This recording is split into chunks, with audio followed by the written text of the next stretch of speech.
Hello à tous, c'est Marie. Aujourd'hui je vous retrouve pour une nouvelle vidéo qui s'appelle Comment s'intégrer en tant qu'étudiant d'échange aux États-Unis.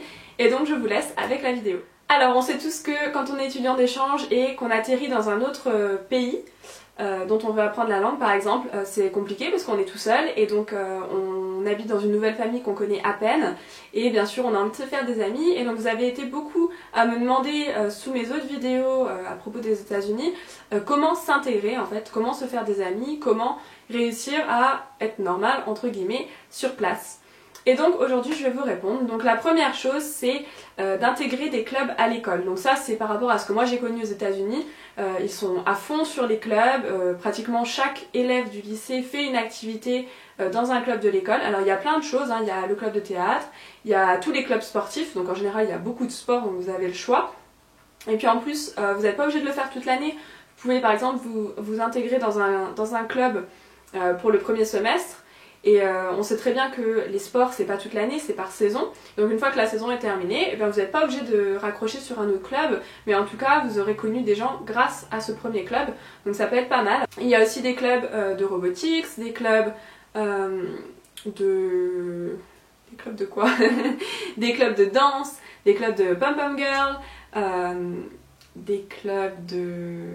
Il y a plein de choses, donc après c'est à vous de choisir ce que vous aimez, mais c'est vraiment pas mal. Et il y a aussi tout ce qui correspond un petit peu au Student Council, c'est les étudiants, c'est un groupe d'étudiants en fait, un peu comme un groupe de délégués.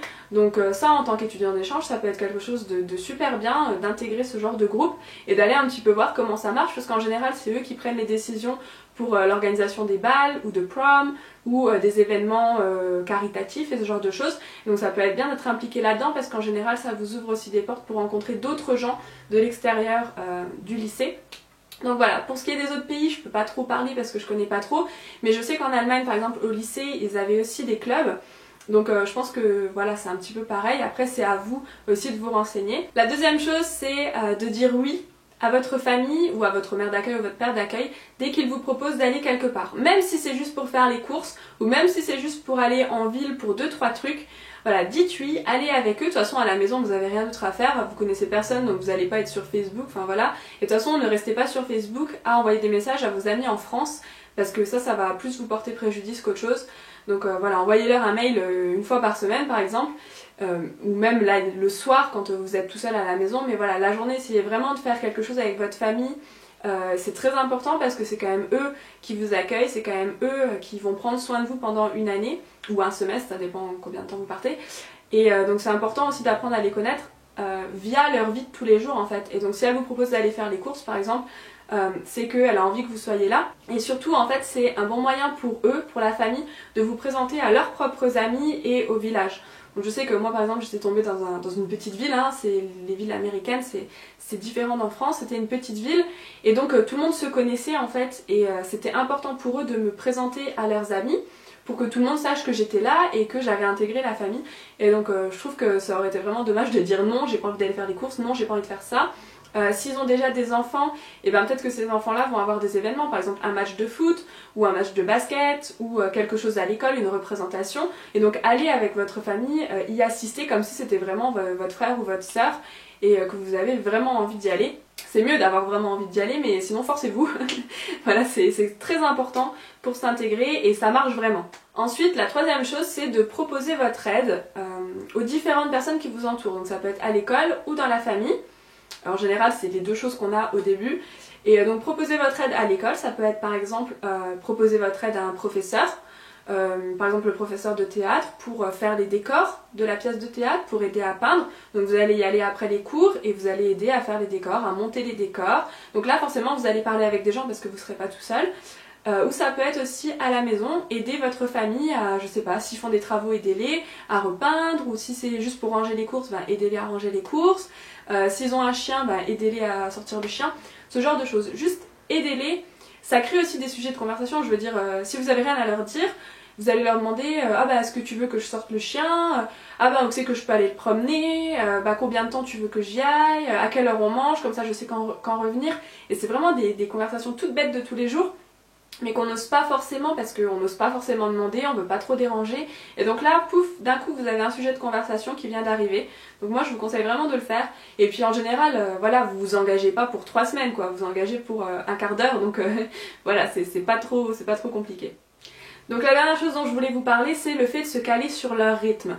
Les Américains et nous par exemple, on n'a pas le même rythme, surtout pour manger. Donc par exemple, une journée sans école, on prendrait le petit-déj ensemble, mais après toute la journée, chacun mange quand il a faim. Donc il y a des choses dans le frigo et chacun se sert, ou chacun se fait à manger, se débrouille, ou va acheter à droite à gauche. Voilà, il n'y a pas ce côté convivial que nous on a en France, où on se retrouve à table à la même heure, et si quelqu'un est en train de faire quelque chose, on l'attend. Aux États-Unis, c'est chacun fait son petit micmac. Et du coup, c'est pas forcément là que vous allez créer des liens. Donc moi, je vous conseille de se caler sur leur rythme. Donc si vous voyez par exemple que, je sais pas, votre sœur d'accueil est en train de réfléchir à aller chercher à manger à droite à gauche, par exemple, je sais pas, moi chez qu'est-ce qu'ils ont, chez McDo ou chez Burger King, ce genre de choses, et ben essayez de vous raccrocher au wagon et de dire ah bah attends, tu vas vers quelle heure, ben je vais venir avec toi. Et puis, enfin, si ça te dérange pas, bien sûr, et puis comme ça, on peut manger ensemble. Ce genre de choses. Essayez de vous caler un peu sur eux et de pas juste vous dire j'ai faim, je mange, puis tant pis, je mange toute seule.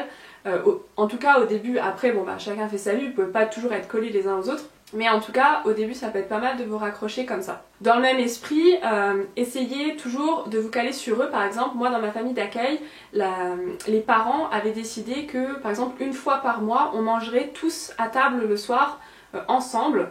Et donc ma mère d'accueil cuisinait, ce qui est assez rare hein, quand même.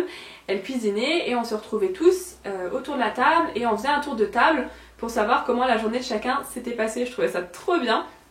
Et le truc c'est que quand vous savez qu'il y a ce genre de soirée, essayez de ne pas prévoir autre chose, de pas dire à un ami ah bah ok on fera une soirée film, ou ben ok on ira courir, ou bien ok, voilà, je veux dire ça arrive tellement rarement aux États-Unis, faites un effort et essayez de rien caler le soir là pour être calé sur eux et pour passer du temps avec eux. C'est vraiment ce que l'organisme nous disait, c'était vraiment que la famille c'était le plus important en fait, c'était vraiment la chose qui devait arriver en haut de votre liste et qu'il fallait vraiment créer des liens et vraiment forcément hein, vous pouvez pas vous forcer, je veux dire si vous aimez pas, vous aimez pas, mais si vous avez un bon feeling avec la famille, il faut aussi si vous accueillez bien comme si vous faisiez partie de la famille depuis longtemps, il faut aussi que vous y mettiez du vôtre et que vous vous intégriez à la famille en faisant toutes ces petites choses. Ça aide et c'est vraiment efficace. Voilà, j'espère que cette vidéo a répondu à vos questions, notamment celles que j'avais vues dans les commentaires. Donc voilà, j'espère que ça vous a plu et laissez-moi toujours un commentaire si vous avez des idées pour d'autres vidéos sur les États-Unis, s'il y a des choses que vous voulez absolument savoir ou pas d'ailleurs. Et moi je vous fais des gros bisous et je vous dis à la semaine prochaine pour une nouvelle vidéo. Bye bye!